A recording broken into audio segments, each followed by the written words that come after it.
Hello friends. I hope आप सब लोग अच्छे होंगे। अगर आप ये वीडियो देखने आए हैं तो आप समझ लीजिए आज कुछ अच्छा सीख के जाएंगे। ये क्लास उन लोगों के लिए है जो सिर्फ रियल लर्निंग चाहते हैं। इस क्लास के बाद आपको लगेगा कि हाँ, हमने आज सही जगह टाइम लगाया है। सो इस क्लास को बिना डिले के हम स्टार्ट करते हैं। सरकार के इस कदम ने देश को मोबाइल कंपनीज की तानाशाही से बचा लिया। जी हाँ, आज का यही टॉपिक है कि सरकार ने, गवर्नमेंट ने मोबाइल कंपनीज की तानाशाही से बचा लिया देश को। कैसे टेलीकॉम सेक्टर को डुओपोली डुओपोली का मतलब है फ्रेंड्स, एक ही बाजार में दो कंपनीज राज कर रही हैं। मतलब एक ही बाजार में आपको सिर्फ दो कंपनी है जो पूरे बाजार को चला रही है। मतलब उनके पास जो सामान मिलता है वो पूरे मार्केट में नहीं मिलता। ठीक है। सो डुओपोली का मतलब है दो का राज एक अधिगत मार्केट में। सो कैसे टेलीकॉम सेक्टर को डुओपोली, दो का राज बनने से रोका गया। विमानन क्षेत्र का संकट एक चेतावनी। फ्रेंड्स, अभी अभी हमने कुछ दिन पहले इंडिगो का एक केस सुना था। उसके पैसेंजर्स एक एयरपोर्ट पर काफी परेशान हो रहे थे। ठीक है। एक महिला ने तो एक वीडियो बनाकर वायरल किया था। ठीक है। सो केस क्या हुआ था वो कि हाल ही में इंडिगो की फ्लाइट्स कैंसिल होने से यात्रियों को भारी दिक्कत हुई। आंकड़ा क्या था?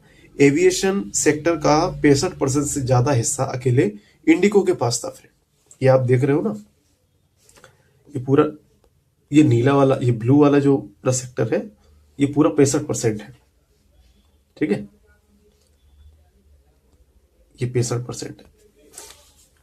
पूरा जो 65% सेक्टर है वो एविएशन सेक्टर का टोटल जो सेक्टर है, एविएशन सेक्टर, उसका 65% से ज्यादा हिस्सा अकेले इंडिगो के पास था। मतलब उसकी एक मोनोपोली थी मार्केट में, एविएशन सेक्टर में।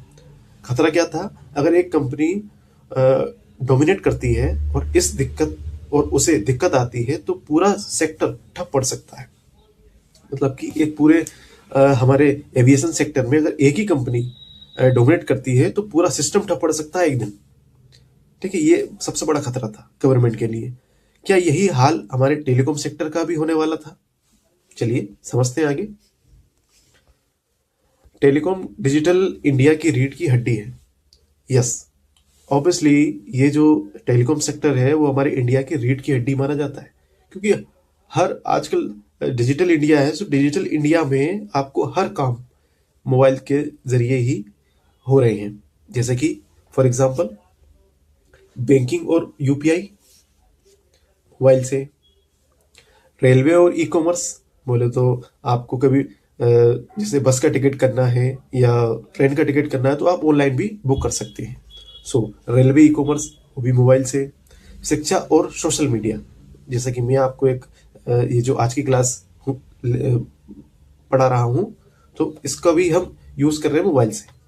ठीक है, मोबाइल का यूज इसमें भी हो रहा है, शिक्षा और सोशल मीडिया में सबसे ज्यादा। और ऑनलाइन बिजनेस, जैसे हम किसी चीज को ऑर्डर करते हैं तो उसमें भी आपको मोबाइल की बहुत जरूरत पड़ती है। तो ऐसे 4 सेक्टर हैं जो बिना मोबाइल के हो ही नहीं सकते। आपके ऐसे निजी 4 काम हैं, 4 वर्क्स हैं जो बिना मोबाइल के नहीं हो सकते। यदि यह सेक्टर केवल 1 से 2 कंपनियों के हाथ में चला गया तो वो पूरे देश को अपनी शर्तों पर घुमा सकती है। ये बात सही है।